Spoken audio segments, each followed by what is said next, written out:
Seja bem-vindo a mais um vídeo do canal Fomos Testemunhas de Jeová. Eu já tinha parado de ir para o campo porque eu tinha entendido, estudando filosofia, que para você ser um pregador, ou para você ser um pastor, ou qualquer coisa assim, para você ir para o serviço religioso, você tem que ter vocação. Se você não tem vocação, o serviço religioso vai ser uma tortura para você. E era para mim. Eu tenho vocação para ensinar, eu sou ótima como professora, sabe? Já entregaram para mim uma criança que estava com 8 anos de idade, ela tinha passado por 2 professoras, as professoras não conseguiram alfabetizar elas, e eu, em 1 mês e meio, com apenas 40 minutos de aula, 2 vezes na semana, consegui fazer a menina ler. Ela lia plástico, professora, Deus, que são palavras difíceis, ela conseguia ler. Então, assim, o meu dom é ensinar, mas eu não tenho dom para evangelizar ninguém. Entendeu? Aí eu já tinha entendido isso e comecei a parar de ir pro campo, porque eu pensei assim, olha, isso tá sendo uma tortura pra mim, porque eu não tenho dom pra isso. E assim, a organização, ela submete os irmãos a fazer uma coisa, um trabalho penoso, que eles não têm preparo, que eles não têm, a maioria não tem vocação. E tudo isso por quê? Porque ela não quer investir em pegar pessoas que têm vocação, fazer uma formação teológica sólida e aí fazer um pregador, tá entendendo? Porque para formar um pregador você precisa investir dinheiro, você precisa levar tempo para isso. Mas enfim, quando eu estava mais saindo no campo, as irmãs não me chamavam para sair no campo. Então eu só não queria que aquela gente falasse comigo, porque elas eram muito tóxicas. Mas eu ainda achava que a doutrina era verdadeira. Então eu ia para o salão do reino, eu orava, eu dizia amém no final da oração. E o que aconteceu? Quando você lê Maquiavel Pedagogo, você entende o seguinte: uma das técnicas de manipulação mental é você fazer o seguinte: você levar a pessoa a dar uma resposta induzida. Você cria um contexto em que você induz a pessoa a dar uma determinada resposta que você quer, e a pessoa, o que vai acontecer? Ela vai achar que ela chegou àquela conclusão, que ela pensou aquilo porque ela pensou, sabe? Por iniciativa própria.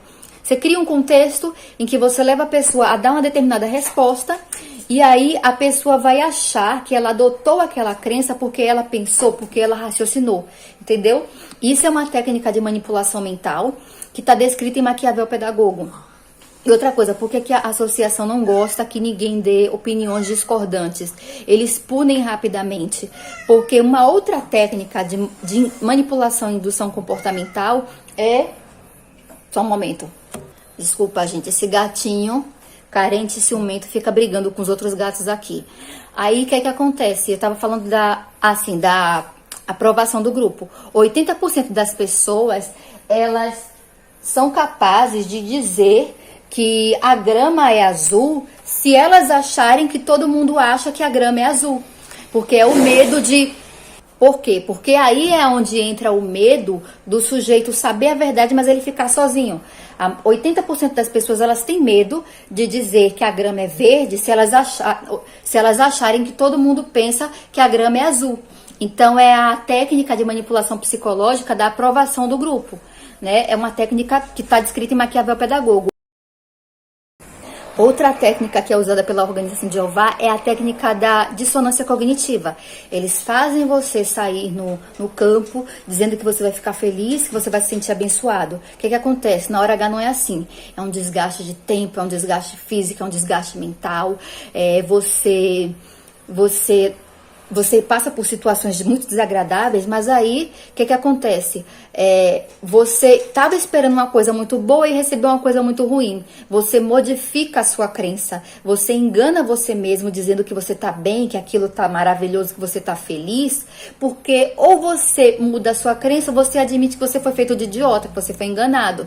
70% das pessoas que são feitas de idiota nesse sentido, elas preferem modificar a crença delas e se enganar do que admitir que vocês mentiram pra mim, que é o caso, né? A Organização de Jeová diz: olha, case com alguém teocrático que queira servir a Jeová também, que você vai ser feliz, vai ser muito bom. Aí a pessoa casa com alguém que tem os mesmos objetivos, só que assim, você não casa com objetivos, você casa com pessoas. Às vezes uma pessoa assim que ela nem gosta, que ela não sentia atração, que ela não sentia nada, mas pela aprovação do grupo, porque disseram para ela que vai ser bom. O que acontece? Não é bom. A pessoa fica infeliz. Ela se obriga a dizer que está feliz, mesmo estando infeliz, porque senão ela vai ter que admitir para ela mesma que as pessoas que ela confiava, porque senão ela vai ter que admitir para ela mesma que as pessoas que ela confiava mentiram para ela e que ela se deixou enganar. Então, 3 técnicas que eles usam, né? Para prender as pessoas. Primeiro, a resposta induzida. Então, o que acontece? Mesmo para dissociados, mesmo para desassociados, eles continuam achando que as doutrinas das testemunhas de Jeová são verdadeiras, porque eles acham que chegaram àquela conclusão por eles mesmos. Mas aquilo foi tudo resposta induzida. A segunda técnica é a aprovação do grupo, né? Que se você não rezar na cartilha deles, de dar todo o seu tempo para eles, você é fraco espiritualmente, você vai ser destruído no Armagedon. E a terceira técnica é da dissonância cognitiva. Eles te induzem a fazer uma coisa, você se ferra, mas você não consegue admitir para si mesmo que você se ferrou. Por quê? Porque quem fez você se ferrar são pessoas que você confiava demais. E com isso, né, eles induzem as pessoas a... Porque quando você é testemunha de Jeová, você são os anciãos, o Betel e a torre de vigia que ditam o que você pode vestir, né, se você pode ou não fumar. Eles ditam como você pode usar o cabelo, se pode ou não usar barba, o que você pode usar de adereços, se você pode ou não usar perfume, ou muito forte ou muito não sei o quê. E assim, ditam com quem você pode namorar, o que você pode fazer durante o namoro, com quem você pode casar, o que você pode ou não fazer enquanto está casado. Então assim, eles suprimem, sabe? Eles sufocam a individualidade, a identidade da pessoa e eles, assim, manipulam ela. Então é por isso que tantas testemunhas de Jeová, elas têm problemas de depressão, ansiedade, e que quando muitas pessoas percebem que aquilo é uma mentira e saem de lá, elas se curam da depressão e da ansiedade, às vezes sem até remédio. Foi o meu caso. E eu queria dizer pra você que tá aí, que é o seguinte, que você não tá sozinho, certo? Se você passou por alguma situação de o ancião atrapalhar a sua vida pessoal, porque ficou fazendo fofoca de você pro rapaz que você gostava e vice-versa. Eu passei por isso também, certo? Até hoje eu não sei quais foram as calúnias que disseram sobre mim, não me interessa saber. Se você passou pela situação de você ser ostracizado porque você correu atrás do que era melhor pra você, eu passei por isso também e descobri que várias pessoas passaram. E assim, todas aquelas pessoas que diziam que eu não era uma pessoa espiritual, que metiam um pau em mim porque eu corria atrás das coisas, todas elas hoje estão na merda. Me criticavam porque eu trabalhava pra mim, a gente tá trabalhando pra Jeová, que é o melhor patrão. Aí agora elas estão, né? Lamento por elas, espero que elas acordem e que elas melhorem mais, né, amor? Vamos acordar pra realidade que ainda dá tempo. E assim, eu queria dizer pra vocês que se você acha que as doutrinas das testemunhas de Jeová são verdadeiras, você acha que você chegou a essa conclusão, mas na verdade não, porque você veja só, de lá pra cá, as testemunhas de Jeová, a torre de vigia, né, o corpo governante, ele mudou em 1968, você não podia fazer transplante de córnea ou de órgãos porque era canibalismo, depois mudaram o entendimento. Você não podia usar nem frações de sangue. Depois, mais ou menos nos anos 2000, já era permitido. Você não podia, assim, um monte de coisa que hoje pode, porque mudou o entendimento, né? Eles já disseram que o fim do mundo seria em 1914. Depois, em 1925, aí mudou. Depois, que o mundo não ia passar da Segunda Guerra Mundial, aí mudou o entendimento. Que o Armagedon ia vir em 1975, mudou o entendimento, vocês entenderam errado.